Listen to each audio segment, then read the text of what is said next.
Man, the corporate world has so many unspoken rules that no one teaches you, no one tells you about, no one warns you, and then you have to kind of discover it through the very painful process, which is being slapped in the face with this stuff. Especially if you're a new manager. I was in a Big Four consulting firm in London for almost 4 years, and in that time, I have had to face the figuring out of managing other people much earlier than I expected, actually 6 months in. So I want to talk to you about 5 unspoken rules of corporate that they don't tell new managers, but I think you should really know. Thing number 1 is you are responsible for the mistakes of the people that you manage. This is something that you kind of figure out when you mess up for the first time as the most junior person in a team. And then you see, thankfully, that your manager takes the responsibility of fixing it with you.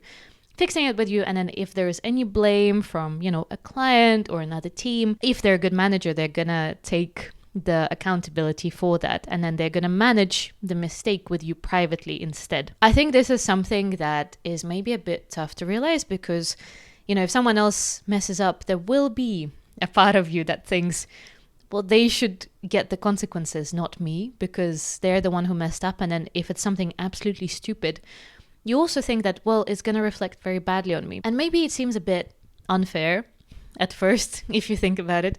But I really think that it's a trait of a very good manager to realize that, first of all, there's very few mistakes that can be that lethal in corporate terms. Also, it is part of your job as someone managing another person to take responsibility for your collective output.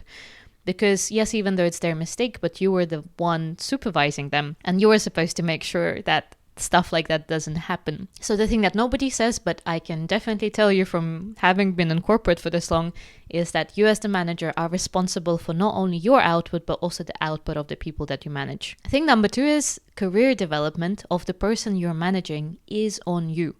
And again, this overlaps with what a good manager looks like. The best managers that I've had always ask me, what are my goals for, say, the next year or for the time that we'll be working together on a project?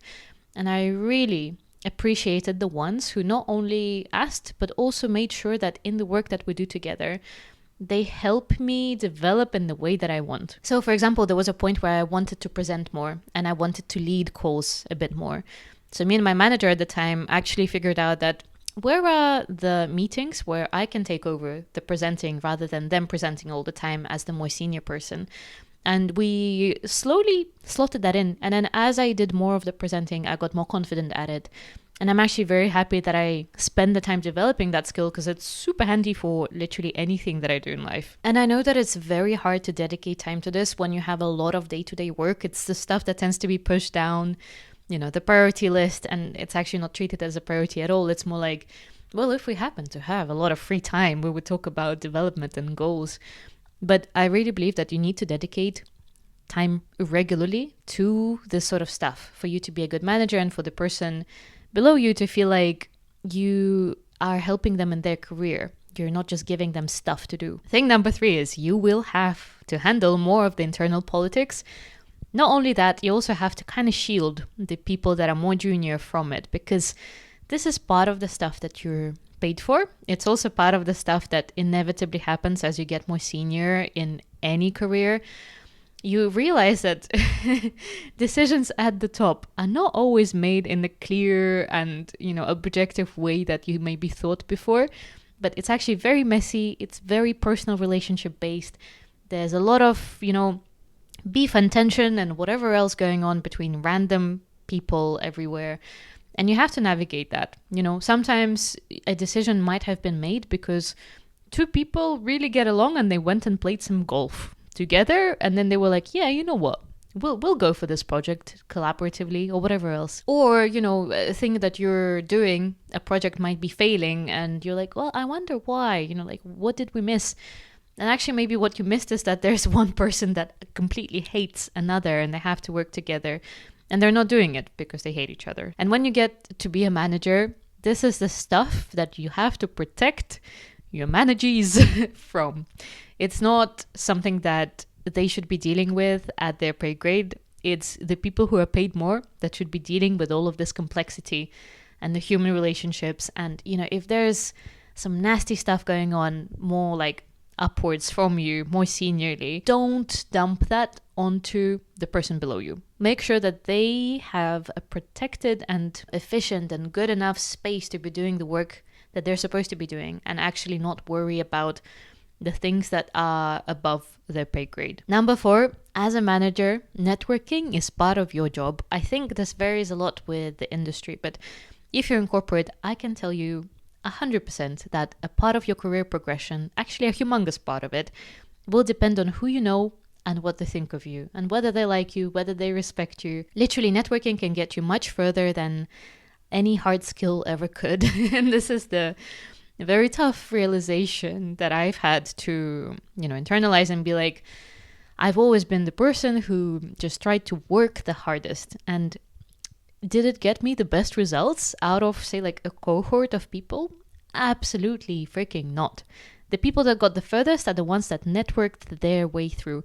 And there are different ways of doing it. Of course, there's the very strategic and calculated, like, I'm gonna try and be nice to this person because they can give me this thing in my career. That I do not support. And that I also couldn't do. It would not agree with me when it comes to my values and when it comes to the way that I want to build connections and have them be genuine.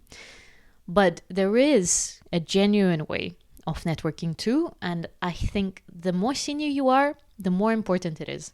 Exactly for that reason, because it's how decisions are made. It's how people form opinions about you. And those opinions will matter a lot when it comes to career, making or breaking stuff for you and the people that you manage. Also, if they need any help with anything, if they have any particular goals in their career, you knowing the right people can literally be the thing that helps them achieve that.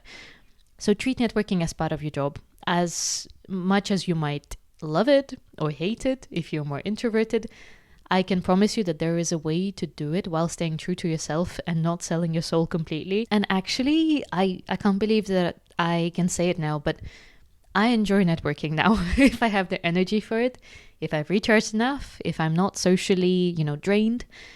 There are so many times where I've really enjoyed networking and getting to know people that I work with and building those connections, particularly one-on-one. This is like the introvert specialty. So I would really, really advise you to not, give up on it if you're not currently feeling like it's your strength. Thing number 5 that no one tells you, but everyone expects, is that now that you're more senior, you're paid to be more flexible. This is something that is particularly relevant in fields where perhaps the work is very intense or the hours can be long. Once I got promoted from, say, like analyst to my first grade up, which was consultant, I am now expected to sacrifice a bit more of my life for a job like that. And again, consulting is very intense. Work-life balance can be very tricky.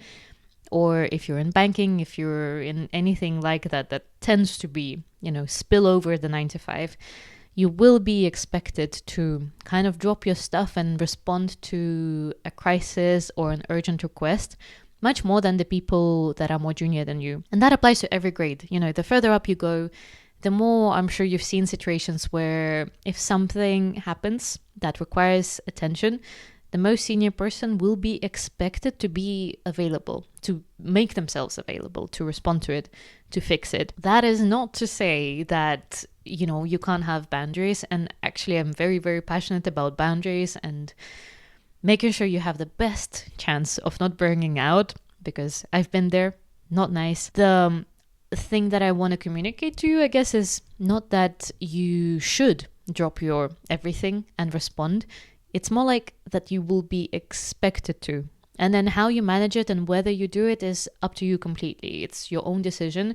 It might raise questions of, is this the right career for me? Is this the right job? Can I still be, happy and successful in this job while setting firmer boundaries and not dropping my everything, and actually really, really, really thoroughly triaging whether something is urgent enough for me to sacrifice a particular plan that I had, or, your own time, your family time, whatever else. But it's just for me to tell you that be aware that people will expect more and more from you when it comes to responsiveness and availability.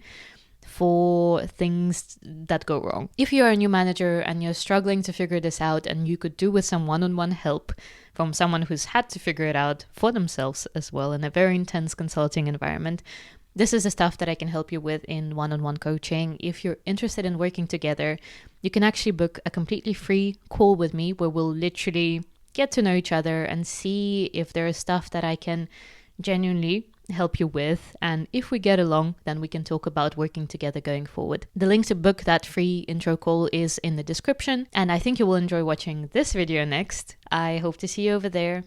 Bye.